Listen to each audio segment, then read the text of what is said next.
أعوذ بالله من الشيطان الرجيم بسم الله الرحمن الرحيم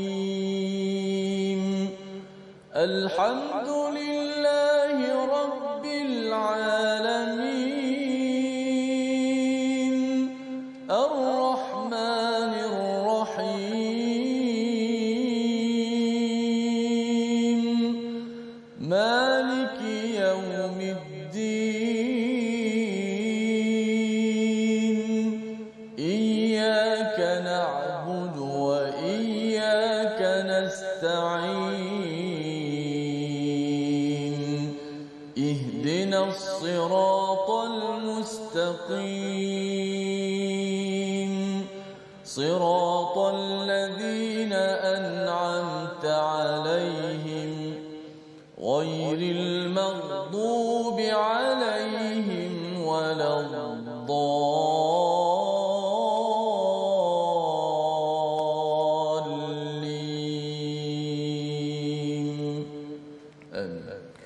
Assalamualaikum warahmatullahi wabarakatuh. Alhamdulillah wassalatu wassalamu ala Rasulillah wa ala alihi wa man wala syada la ilaha illallah syada Muhammadan abduhu wa rasuluhu. Allahumma salli ala sayidina Muhammad wa ala alihi wa sahbihi ajma'in. Amma ba'du. Apa khabar tuan-tuan dan puan yang dirahmati Allah sekalian? Kita bertemu dalam My Quran Time baca faham amal pada hari ini. Kita bersyukur pada Allah Subhanahu Wa Taala. Allah mengizinkan kita untuk terus mencari cahaya demi cahaya daripada Allah Subhanahu Wa Taala dalam surah An-Nur, surah yang ke-24 pada juz yang ke-18 yang kita doakan Allah izinkan kita melihat kepada pelbagai mutiara kata, pelbagai mutiara amalan untuk menjaga diri dan keluarga kita terus sampai ke syurga Allah Subhanahu Wa Taala. Pada hari ini kita bersama Al-Fadhil Ustaz Tirmizi Ali. Apa khabar Ustaz? Alhamdulillah. Safa apa khabar? Alhamdulillah ya. Hari ini kita nak melihat Ustaz ya sambungan surah An-Nur bersama dengan tuan-tuan yang berada di rumah. Latar belakang kita pun hari ini berbeza sikit Ustaz ya. Berkaitan dengan tajuk kita ataupun isi kandungan pada hari ini yang amat penting diberi perhatian ya, bagaimana adab di dalam rumah yang kita ingin lihat sama-sama pada hari ini. Apakah ringkasan sinopsis halaman 353? Kita saksikan daripada ayat yang ke-28 ya. Mari kita lihat apakah ringkasannya, iaitu adab ketika ke rumah orang lain ya, iaitu adab yang telah pun kita belajar semalam dan kita ingin ataupun pada hari Jumaat, dan kita nak melihat hari ini apakah adab lagi yang mengatur kepada perjalanan dalam kehidupan kita berkeluarga dan bermasyarakat. Kemudian kita akan melihat kepada panduan ketujuh ya, hukuman ataupun hukum panduan peraturan yang ketujuh, iaitu hukum pandangan dan hijab ataupun istilahnya khimar ya, yang kita akan lihat sama-sama pada ayat 30 hingga 31, dua ayat yang panjang bercakap tentang syariat yang telah diberikan oleh Allah Subhanahu Wa Taala pada sekitar 5-6 hijrah Nabi Muhammad sallallahu alaihi wasallam. Mari sama-sama kita mulakan majlis kita ini dengan doa ringkas kita. Subhanakala ilma lana illa ma 'allamtana innaka antal alimul hakim. Rabbi zidni ilma. Ya Allah, tambahkanlah keberkatan kebaikan kepada diri kita semua dengan ilmu yang kita akan lihat pada hari ini. Jom sama-sama kita mulakan bacaan daripada ayat 28 Ustaz sampai ayat yang ke-30. Baik, insya-Allah. Terima kasih Fadil Ustaz Tuan Fazrul, penonton-penonton, sahabat-sahabat Al-Quran yang saya kasihi sekalian. Alhamdulillah wassalatu wassalamu ala Rasulillah wa ala alihi wa sahbihi wa mawalah. InsyaAllah sama-sama kita akan mendalami muka surat yang ke-353 sebagaimana sinopsis yang telah kita lihat pada paparan sebentar tadi, memberi gambaran kepada kita bahawa inilah Al-Quran, agama yang lengkap, agama yang sempurna. Apabila kita diajar dalam segenap aspek kehidupan, juga bahagian-bahagian akhlak dalam kehidupan kita, adab-adab. Moga-moga Allah Subhanahu Wa Taala mengadabkan kita dengan adab daripada Al-Quran dan akhlakkan kita dengan akhlak daripada Al-Quran. Jom kita baca ayat yang ke 28 hingga 30. InsyaAllah.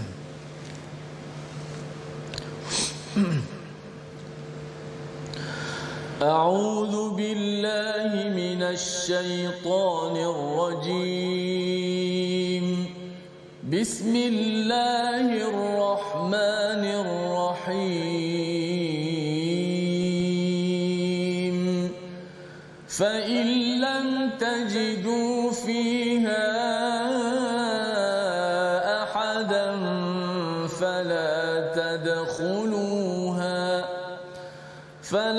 تدخلوها حتى يؤذن لكم وإن قيل لكم ارجعوا فارجعوا هو أزكى لكم والله بما تعملون عليم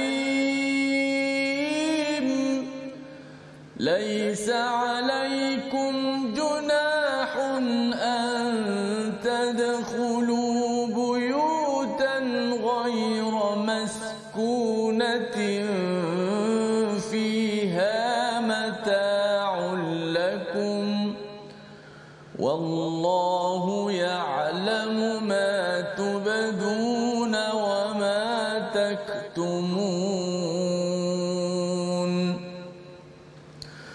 قل للمؤمنين يغضوا من أبصارهم ويحفظوا فروجهم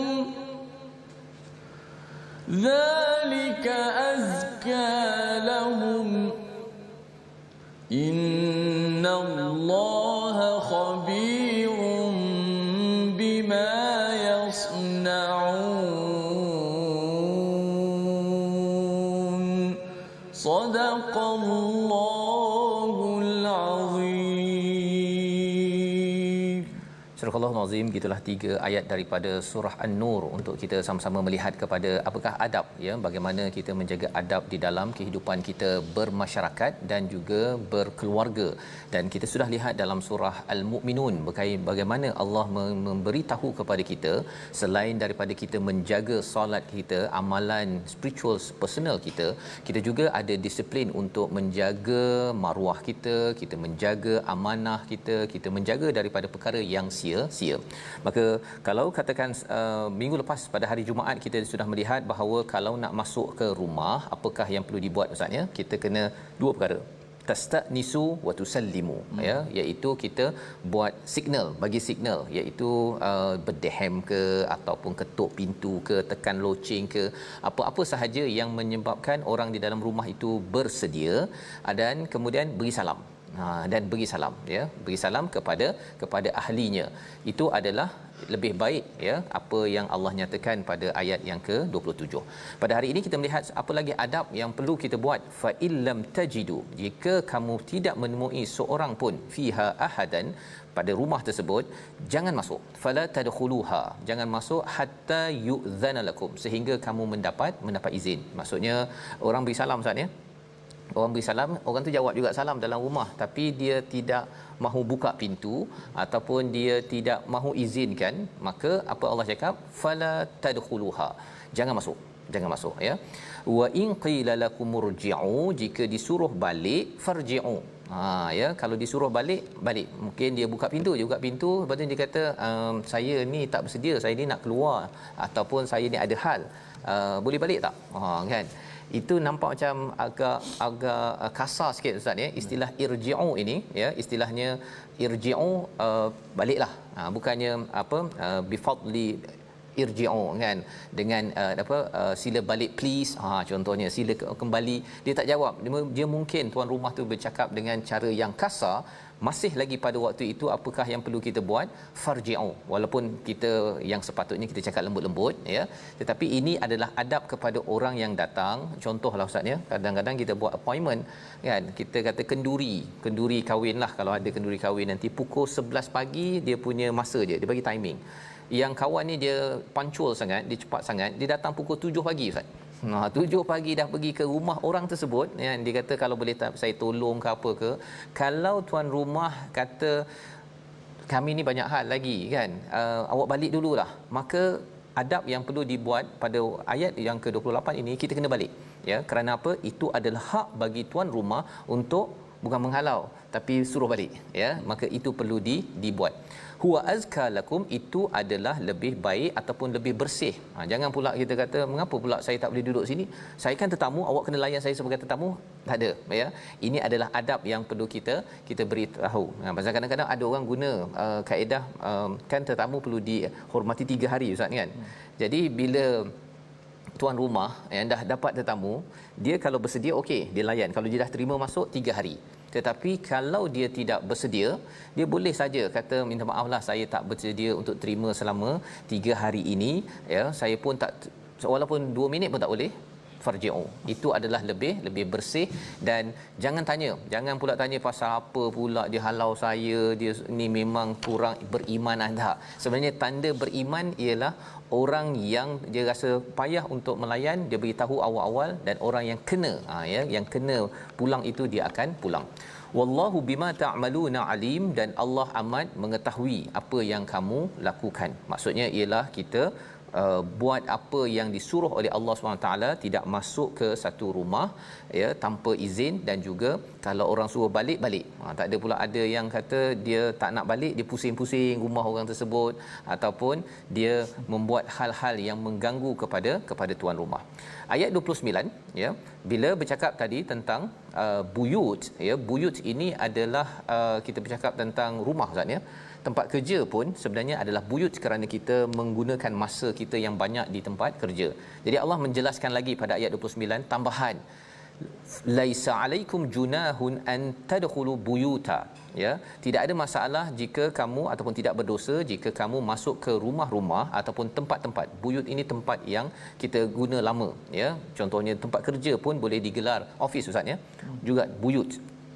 Maka kalau tempat-tempat yang ghairan maskunah, bukan kita tinggal, dia ada istilah buyut maskunah, ada buyut ghairan maskunah. Office ataupun pejabat kita adalah buyut ghairan maskunah, bukan kita tinggal. Maka kalau bukan tempat tinggal, dia kata, Allah kata tak apa, tak payah bagi salam. Tak payah bagi salam, boleh dia masuk ke tempat begitu.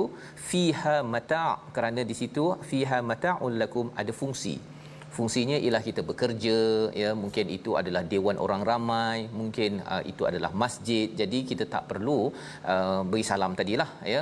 Dia ada doa, kalau kita masuk masjid ada doa, Ustaz, kan. Tetapi tidak ada masalah ataupun tidak berdosa, ya. Tak adalah pula kalau pergi ke pejabat, kan, balik tak ada, kan. Ini hanya kepada rumah maskunah, rumah yang dihuni oleh seseorang. Wallahu ya'lamu ma tubduna wa ma taktumun. Pada ayat yang ke-29, ya, Allah menceritakan apa? Allah mengetahui apa yang kamu nyatakan dan apa yang kamu sembunyikan. Apakah yang ada di hujung ini? Sebenarnya ada rumah yang maskunah, ada rumah yang bukan maskunah, rumah yang tidak didiami. Jadi nak ceritanya ialah Allah mengetahui bila seseorang itu masuk ke sesuatu tempat itu, apa fungsi sesuatu pejabat tersebut, ya. Ada pejabat yang memang tidak perlu meminta izin kerana itu adalah public space, ya, itu adalah ruang yang umum yang boleh kita gunakan. Tapi ada yang menyalahgunakan pejabat ataupun menyalahgunakan rumah dan sebagainya. Jadi Allah tahu apa yang disembunyikan, apa yang dijelaskan di sini. Ini semuanya adalah perkara-perkara rahsia, Ustaz, ni. Nak ceritanya ialah dia ada istilahnya ruang umum dan ruang privacy yang khas untuk kita. Rumah kita adalah ruang privacy. Kena bagi salam ataupun bagi signal nak masuk, ini adalah cara-cara menjaga maruah bagi ahli keluarga kita, ya, berbanding kalau katakan di tempat-tempat awam. Jadi umat Islam, orang beriman, dia ada ruang itu.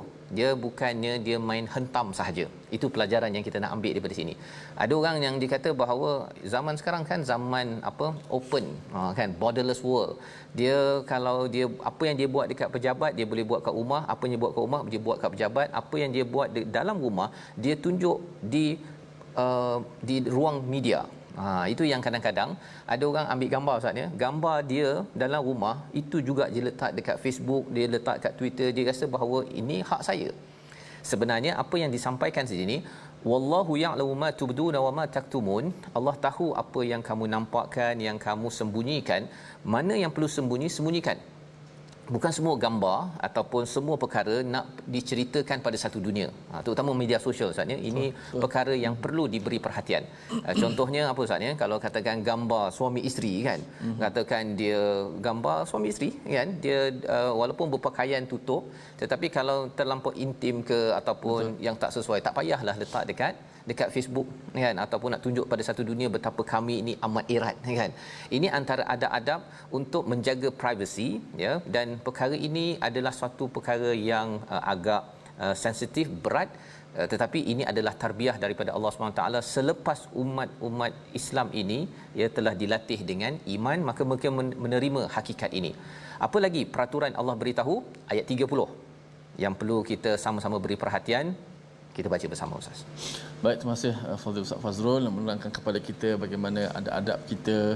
Ada sahabat kita di Facebook, Kak Rokiah Taib Safas katanya, tertibnya ajaran Islam ada adab bila ziarah ke rumah orang, bukan main terjah saja. Bukan main terjah macam itu saja. Saya ingat guru saya dulu pernah pesan, kalau kita pergi rumah yang walaupun pintunya dah terbuka, betul, tapi janganlah kita berada betul-betul di tengah-tengah pintu kan.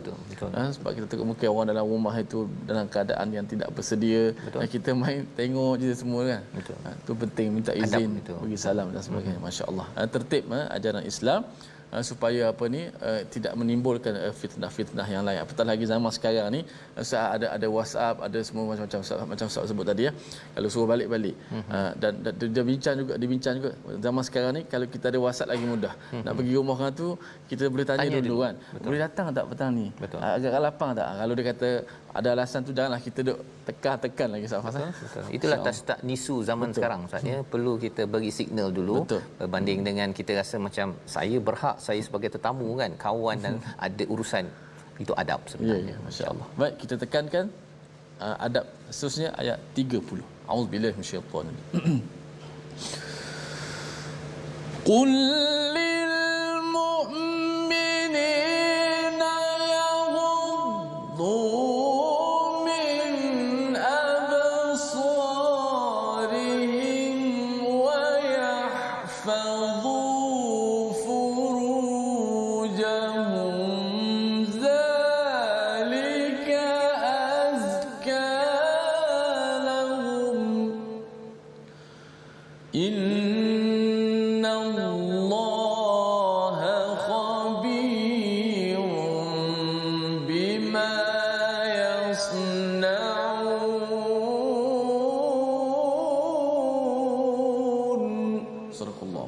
Katakanlah kepada lelaki yang beriman agar mereka menjaga pandangannya dan memelihara kemaluannya. Demikian itu lebih suci bagi mereka. Sesungguhnya Allah Maha mengetahui apa yang mereka lakukan. Ini adalah ayat yang menerangkan, kalau kita sudah lihat dalam surah Al-Mu'minun ya, tentang betapa li furujihim hafizun, menjaga maruah dan kemaluan mereka. Maka di sini adalah salah satu daripada panduan bagaimana kita ingin menjaga. Dan seruan ini, kalau kita tengok ayat kedua daripada surah An-Nur ini, Allah mulakan dengan perempuan ya, az-zaniyatu waz-zani ya, perempuan yang berzina dan lelaki yang berzina. Tetapi di dalam ayat seruan menundukkan pandangan ini, Allah mulakan dengan lelaki dahulu. Katakanlah kepada lelaki yang beriman, walaupun sebenarnya Ustaz ya, dekat sini lelaki, walaupun Allah cakap lelaki, cover sekali dengan perempuan. Cover sekali. Tetapi bila kita lepas rehat nanti, kita insya-Allah kita baca waqul lil mu'minat, Allah bagi ekstra. Allah bagi panduan lebih lagi. Kerana apa? Itu kita akan lihat sebentar lagi insya-Allah. Jadi kita lihat dulu ayat yang ke-30. Adab, kalau tadi kita bercakap tentang rumah, pergi ke rumah orang, rumah sendiri, ini adalah adab akhlak personal ya. Katakan pada orang-orang beriman, yang pertama yaghuddu min absarihim ya, tundukkanlah pandangan ya, tundukkanlah pandangan. Dan yang keduanya wa yahfadhu furujahum. Perbincangan di dalam tafsir Imam Qurtubi ya, bercakap tentang pandangan ini. Pandangan adalah pintu yang paling besar kepada hati dan cara yang berkesan melalui perasaan yang dihadapinya, dan melalui hal itu banyak yang jatuh dari sisinya dan wajib mengambil langkah berjaga-jaga dengannya. Menundukkan pandangan adalah wajib bagi semua perkara yang haram dan semua yang menyebabkan fitnah. Jadi pandangan ini ya, zaman sekarang pandangan ini mencabar Ustaz ya. Kita di TV, di social media kita boleh tengok ya, kita boleh tengok, dan pandangan itu kita kena pilih. Ya ghuddu itu kita pilih nak tengok apa ya, mana yang halal kita teruskan manfaatkan, tetapi perkara yang tidak bermanfaat, yang sia-sia, yang dinyatakan dalam surah Al-Mukminun perlu dielakkan. Mengapa perlu dielakkan? Kerana dia ada kaitan dengan wayahfazu furujahum, tentang menjaga kemaluan ataupun menjaga maruah. Jika pandangan tidak dijaga, ia memberi kesan kepada maruah seseorang, dan Allah menyatakan sekali lagi zalika azka lahum, ini adalah lebih bersih. Ya, ini adalah cara untuk orang lelaki nak bersihkan diri dia. Kalau tidak, ya, kerana bagi orang lelaki Ustaz ni, kalau dalam psikologi, lelaki dia tertarik kepada jantina berlainan dari segi pandangan. Dari pandangan, ya, berbanding dengan wanita, dia ada kaitan dengan pandangan ataupun suara. Suara itu kena jaga saya. Maksudnya ialah kadang-kadang suara itu memberi kesan kepada kumpulan wanita. Tapi nak cerita di sini di hujung Allah menyatakan innallaha khabirum bima yasnaun. Ini adalah amat besar. Allah amat tahu, amat mengetahui apa maksud yasnaun. Macam orang buat kilang Ustaz, ya, yasnaun ni menghasilkan rancangan demi rancangan, rancangan demi rancangan. Maka bila seseorang itu tidak menundukkan pandangan dan dia terlibat berminat dengan seseorang wanita contohnya, dia akan membuat perancangan.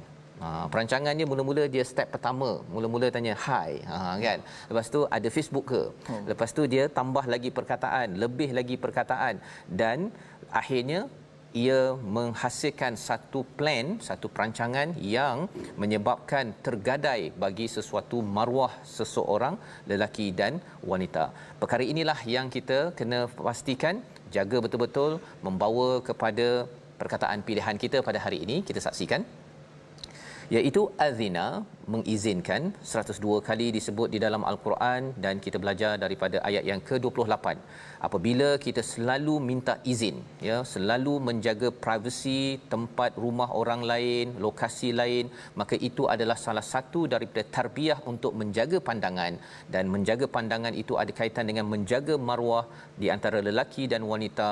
Itulah cara mengubat masalah sosial yang banyak berlaku apabila izin menjadi sesuatu yang tidak penting pada waktu ini. Kita harapkan kita hidupkan ruh nur Al-Quran ini dalam masyarakat kita. Kita berehat sebentar, My Quran Time, baca faham amal, insya-Allah.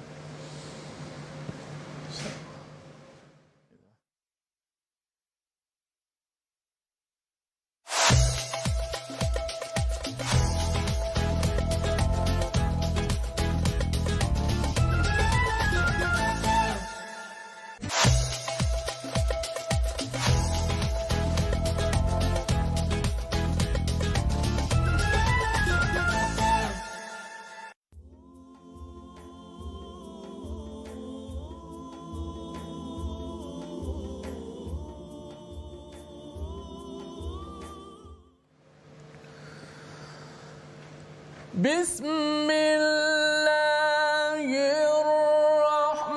Wa tubu ila Allahi jami'a.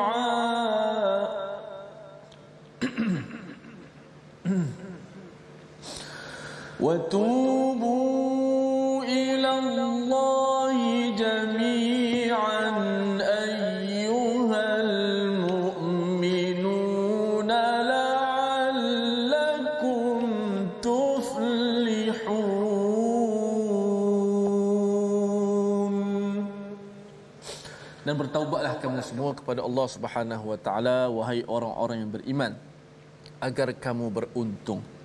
Inilah ayat yang berada pada baris yang terakhir sekali muka surat yang ke-353. Selepas Allah Subhanahu wa taala menyebut ada adab yang perlu ada di atas setiap orang-orang beriman, lelaki dan perempuan. Ini ayat terakhir, baris yang terakhir menyebut, dan bertaubatlah kita kepada Allah Subhanahu wa taala di atas kesilapan yang kita lakukan. Ustaz Fas. Ya, itu sebenarnya perkara yang penting Ustaz ya. Dalam ayat muka surat ini kita diingatkan berkali-kali tentang azkar lakum, iaitu bagaimana kita nak membersihkan diri kita. Lantaran Quran ini ada 3 peranan ataupun apa yang dilaksanakan oleh Nabi Muhammad sallallahu alaihi wasallam dalam transformasi masyarakat. Ada 3 perkara ya. Yang pertama tilawah al-Quran, tilawah ayatihi. Yang keduanya tazkiyah ya, pembersihan, dan yang ketiganya adalah ta'lim ya, iaitu untuk kita sama-sama taklim mengetahui kepada Alkitab ini sendiri. Jadi apakah yang perlu kita fahami ya dalam hal ini ya, bahawa sebenarnya Ustaz ya, tilawah ayatihi ini kita belajar Quran, tetapi Quran ini bagi tuan-tuan dia adalah sumber untuk tazkiyah. Apa maksud tazkiyah? Tazkiyah ni untuk membersihkan, kerana kita ada benda yang kita ada amalan yang kita buat, kita baca, kita solat dan sebagainya, tetapi dalam masa yang sama ada kotoran-kotoran dalam hati kita. Kita nak pastikan bahawa hati kita yang paling bersih itu yang dibawa bertemu Allah Subhanahu Wa Taala. La yanfa'u malun wala banun illa man atallaha biqalbin salim. Tidak bermanfaat harta, anak pinak, segala-galanya kecuali yang datang kepada Allah dengan hati yang sejahtera. Itu sebabnya Ustaz ya, dengan Quran Allah bawakan ayat pada hari ini untuk tazkiyah kita ya. Ada perkara yang kita kena buat, ada perkara yang kita kena tak buat. Yang tak buat itu kita tundukkan pandangan, jaga pandangan pada perkara yang dibenarkan, wa yahfazu ya, jaga kemaluan ataupun marwah. Itu perkara-perkara yang tak buat ya, yang tak buat, yang kita kena tekan break berbanding dengan kita tekan minyak dalam kita meneruskan perjalanan hidup kita ini. Jadi mari sama-sama sebelum kita pergi ayat seterusnya Ustaz, tajwid dulu silakan. Jom. Kita belajar sikit tajwid pada kali ini berkenaan dengan huruf-huruf yang kadang-kadang tebal, kadang-kadang sifatnya nipis. Dan kita nak berpindah pada huruf alif pula, yang mana huruf alif ini dia juga bergantung kepada huruf yang sebelumnya. Kalau sebelumnya hurufnya bersifat dengan tebal, maka alifnya akan turut menjadi tebal. Huruf alif bergantung pada huruf yang sebelumnya. Okey, jika huruf sebelumnya maka alif juga dibaca dengan tebal. Jika huruf sebelumnya nipis, maka alif juga akan dibaca dengan nipis. Ini alif ni alif disebut sebagai alif mat lah, alif yang tidak berbaris ni. Dia mengikut huruf sebelum. Kita lihat contoh yang kita baca sebentar tadi pada ayat yang ke-20. 8 fa illam tajidu fiha ahada. Cuba tengok pada fiha ahada, ha dengan da itu ada alif. Alif tu dibaca dengan nipis oleh kerana apa? Oleh kerana sebelumnya huruf ha yang bersifat dengan nipis. Maka alif tu dibaca dengan nipis. Juga pada ayat yang seterusnya fala tadkhuluha hatta yu'zana lakum. Adapun pada ayat 30 min absarihim, min absarihim, sa oleh kerana sa itu huruf sad itu tebal, maka alif selepasnya itu juga turut dibaca dengan tebal. Absar tidak boleh baca absar, dia sa dia tebal, alif dia nipiskan pula. Maka huruf alif adalah huruf yang kadang-kadang tebal, kadang-kadang nipis. Ia bergantung kepada sebelumnya. Wallahu a'lam. Baik, terima kasih ucapkan pada Ustaz Tirmizi. Kita belajar tajwid sebentar tadi untuk sama-sama kita manfaatkan Ustaz ya, pelajaran kita baca, dan sudah tentunya ya, kalau kita lihat bacaan kita pun kita ada yang kita baca, ada yang kita kena break Ustaz ya. Waqaf dan wasal. Dalam kehidupan kita pun sama juga, ada perkara yang kita buat, amalan-amalan kita itulah taklim ataupun tilawah, tetapi ada yang kita kena tazkiyah, kita kena break Ustaz ya, untuk kita bersihkan agar ia tidak mengganggu kepada perjalanan hati kita ini sendiri. Dan inilah yang kita lihat pada ayat 30, dan kita akan baca selepas ini ayat 31 ya. Kalau untuk lelaki beriman, ada tundukkan pandangan dan jaga kemaluan ataupun marwahnya ya. Dan juga di situ Allah ingatkan zalika azka lahum, ini adalah lebih baik, membersihkan lagi kepada seorang lelaki perempuan beriman, dua-dua sebenarnya ya, tetapi Allah bagi tahu untuk wanita beriman ada tambahan ayat yang cukup panjang, ayat 31 yang kita nak baca bersama-sama kali ini. Jom sama-sama. Baik, jom sama-sama kita baca satu ayat saja, ayat 31, ayat terakhir pada muka surat 353, untuk kita mengetahui ada adab seterusnya, batas-batasan yang perlu ada seorang mukmin dan seorang mukminah.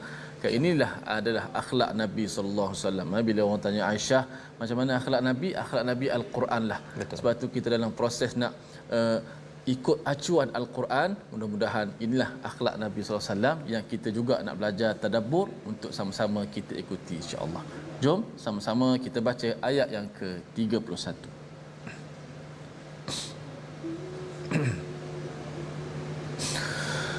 A'udzu billahi minasy syaithanir rajim.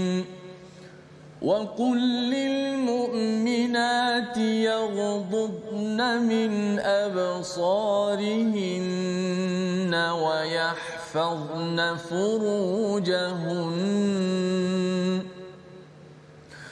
وَيَحْفَظْنَ فُرُوجَهُنَّ وَلَا يُبْدِينَ زِينَتَهُنَّ إِلَّا مَا ظَهَرَ مِنْهَا وَلْيَضْرِبْنَ بِخُمُرِهِنَّ عَلَى جُيُوبِهِنَّ وَلَا يُبْدِينَ زِينَتَهُنَّ إِلَّا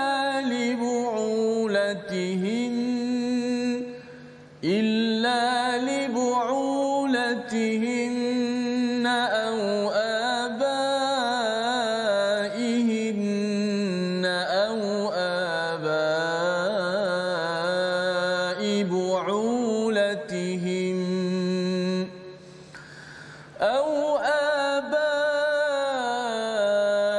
بُعُولَتِهِنَّ أَوْ أَبْنَائِهِنَّ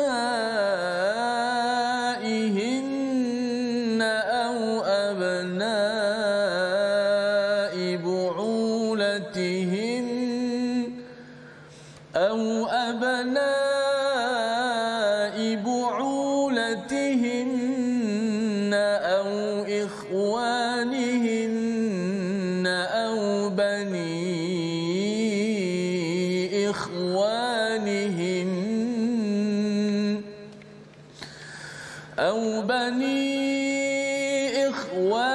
إخوانهن أو بني أخواتهن أو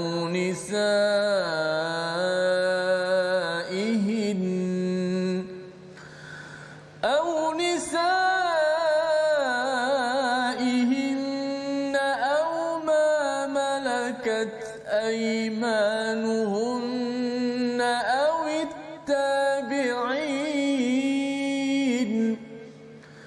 أو التابعين غير أولي الإربة من الرجال أو الطفل الذين لم يظهروا على عورات النساء ولا يضربن بأرجلهن ليعلم ما يخفين من زينتهن وتوبوا إلى الله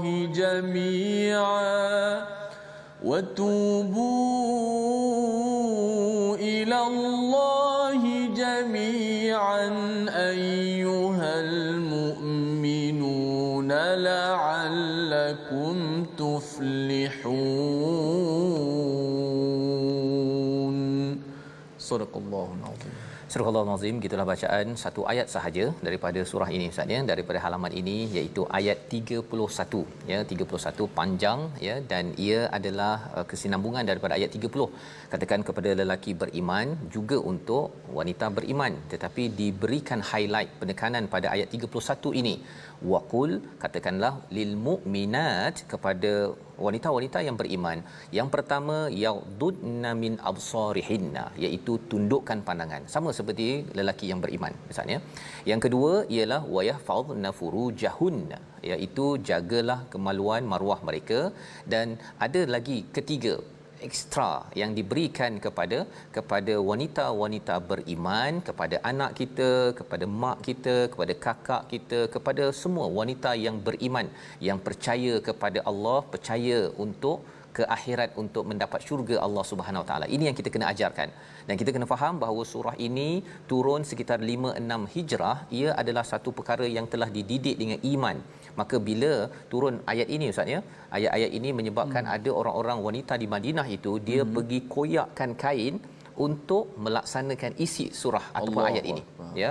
Sekalau katakan arak di Madinah itu kerana mereka sudah dibina iman, habis jadi banjir di Madinah itu dengan arak. Mereka sanggup, walaupun arak itu adalah lambang kekayaan, nak tanam bukan mudah anggur, nak diperam panjang masanya, tetapi kerana Allah yang sudah masuk dalam hati mereka, mereka sanggup untuk berubah. Tetapi kalau tidak dibina iman, pendidikan itu, maka kewajipan untuk jauh daripada arak ataupun dalam ayat ini berkaitan dengan perkara yang ketiga, iaitu apa? Iaitu kalau kita lihat wala yubdina zinatahunna illa ma zahara minha, iaitu mereka perlu jangan menampakkan perhiasan kecuali apa yang jelas ya. Apa yang jelas itu tapak tangan, muka ya, maka itu perhiasan. Ini tapak tangan ini bagi wanita ustaz ya, perhiasan ya. Muka sudah pastinya perhiasan, yang itu dibenarkan.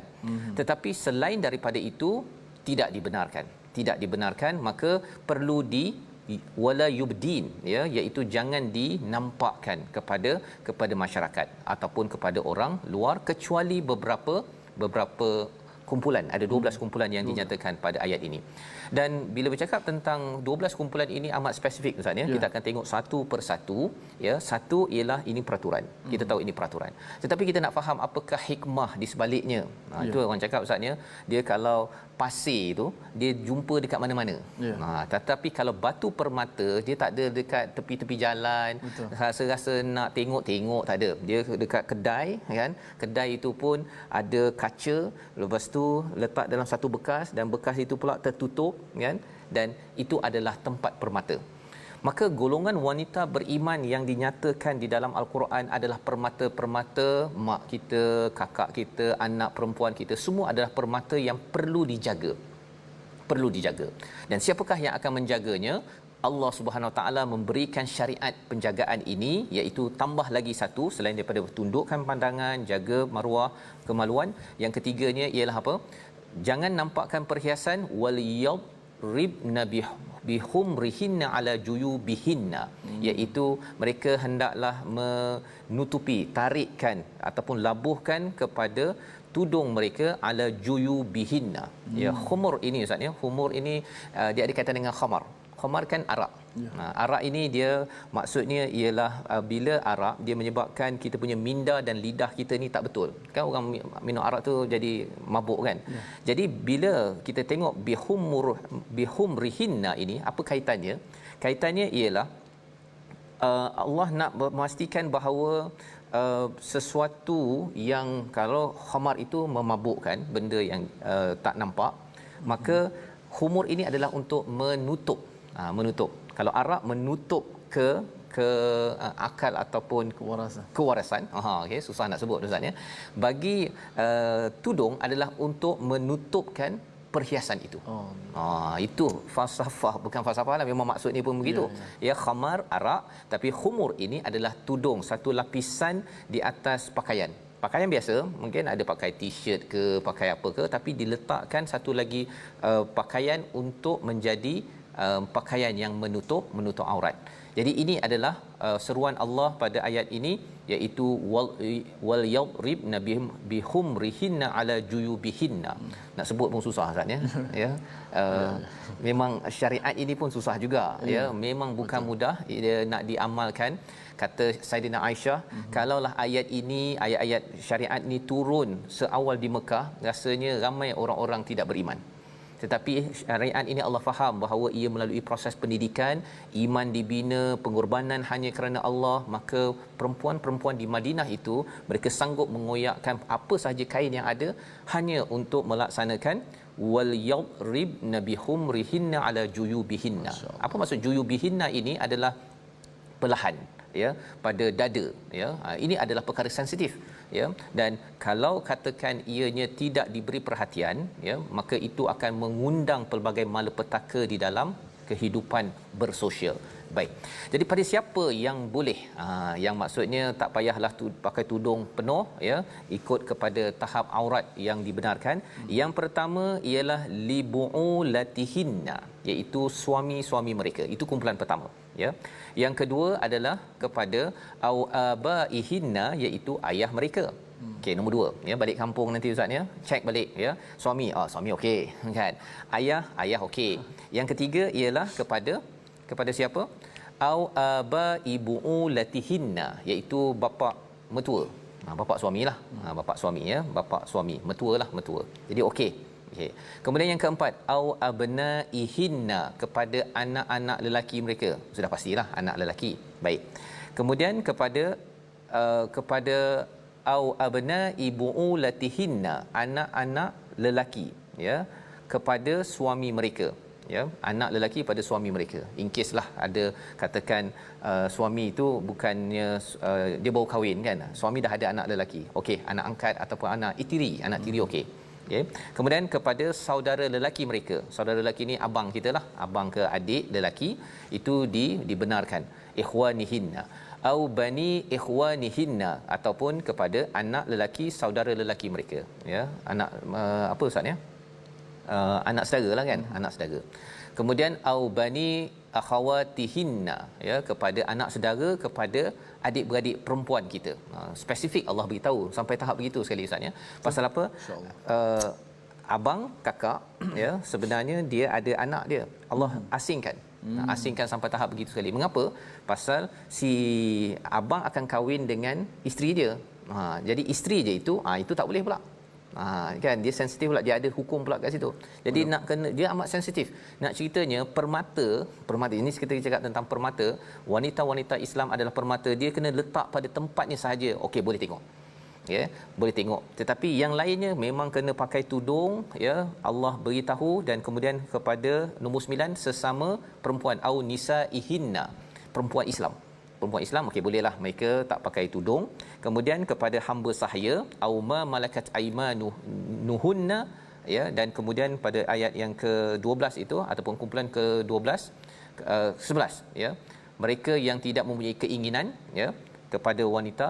Dan juga yang ke-12 itu adalah tifl, iaitu anak-anak yang belum lagi baligh, iaitu mereka boleh melihat kepada aurat wanita, tak terkesan dengan aurat wanita. 12 perkara. Panjang-panjang kita baca ni ustaz ni, bila saya fikir tengok balik betapa Islam ini amat menjaga ya. Dan kalau katakan ini tidak dibuat, maka apakah yang Allah cakap pada ayat di hujung itu, watubu ilallahi jami'a ya. Kalau tidak tundukkan pandangan ya, kalau tidak menjaga maruah dan kemaluan, dan yang ketiganya tak pakai tudung, Allah kata bertaubatlah. Bertaubatlah. Jadi kalau katakan pakai tudung, ada pakai tudung saat ni tapi nampak jambul, itu bukan pakai tudung lagi. Istilah dalam Quran itu masih lagi fashion. Fashion dengan tudung dalam Quran dua perkara berbeza yang kita perlu jelas, agar jangan pula kita kata oh tak apa, zaman sekarang kita boleh pakai tudung yang nampak telinga contohnya kan. Itu bukan istilah dalam ayat ini. Jadi kalau katakan nak fashion, cakap ini fashion, ini bukan tudung dalam Islam, agar kita jangan kelirukan anak kita. Kita nampak ada yang pakai tudung, nampak rambut misalnya, nampak leher terjerat kat sini contohnya, yang itu tidak digelar sebagai tudung walaupun dia nampak seperti tertutup. Kena bertaubat ayyuhal mukminun, agar kita berjaya. Membawa kepada resolusi kita pada hari ini, kita saksikan, iaitu yang pertama, resolusi kita ialah untuk sama-sama kita pastikan ya kejayaan dalam apa yang kita laksanakan. Pulang jika tuan rumah tidak selesa atau suruh pulang, ayat 28. Yang kedua, boleh masuk ke rumah yang tidak ada penghuni. Dan yang ketiga, tundukkan pandangan dan jaga maruah untuk kita membina masyarakat keluarga yang berjaya. Kita berdoa Ustaz. Bismillahirrahmanirrahim. Alhamdulillahirabbil alamin, wassalatu wassalamu ala asyrafil anbiya'i wal mursalin wa ala alihi wa sahbihi ajma'in. Ya Allah, adabkanlah kami dengan adab Rasulullah sallallahu alaihi wasallam. Ya Allah, akhlakkanlah kami dengan akhlak sebagaimana junjungan besar Nabi kami sallallahu alaihi wasallam. Ya Allah, ya Allah, akhlak dan adabkanlah kami dengan Al-Quran. Ya Allah, jadikanlah Al-Quran yang kami baca, yang kami hayati, yang kami tadabbur berjaya menatijahkan kepribadian kami menjadi muslim sejati ya Allah, muslim acuan daripada al-Quran kalam-Mu ya Allah.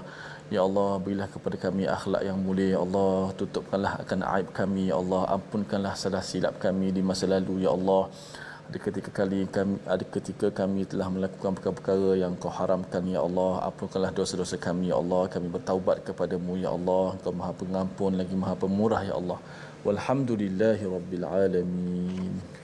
Amin ya rabbal alamin. Moga-moga Allah mengabulkan Ustaz ya doa kita pada hari ini, dan kita menjadi orang yang berjaya dengan menjaga pandangan kita dan juga menjaga maruah kita. Inilah yang kita ingin bina dalam masyarakat kita dengan cahaya Allah, nur al-Quran. Dan tuan-tuan dijemput untuk terus menyumbang ya bersama setiap hari, untuk bersama kita pastikan cahaya Quran ini terpancar hingga keluarga kita, masyarakat kita ini terus berjaya dunia akhirat. Kita bertemu lagi dalam siaran ulangan pada malam ini dan juga pada pagi esok, dan kemudian kita akan menyambung lagi halaman baru My Quran Time, baca faham amal insya-Allah.